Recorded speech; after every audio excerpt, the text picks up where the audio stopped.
Hello, magandang hapon sa lahat sa atin. Mayroon lang akong i-share about sa mga yung nandito ba sa mga sa abroad.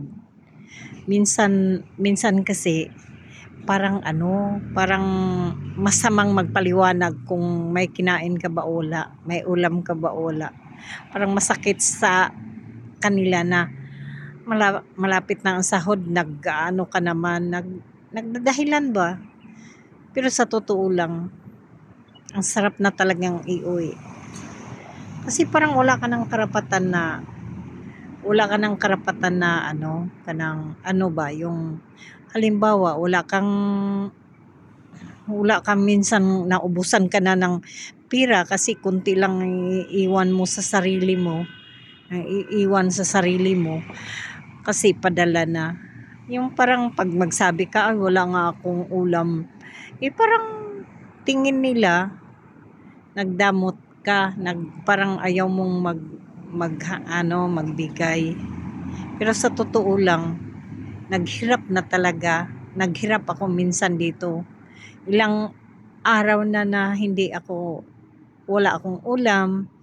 Pero at least, yung parabang ang sama ng epekto sa akin na ang sarap iuwi na. Kasi sa totoo lang, ako nang pinakamabait sa mga OFW sa totoo lang. Kahit wala nang matira sa akin, ako nagantay lang sa sahod ba, minsan delay, minsan naman advance. Kaya ganyan, minsan wala kang mapuntahan, masabi na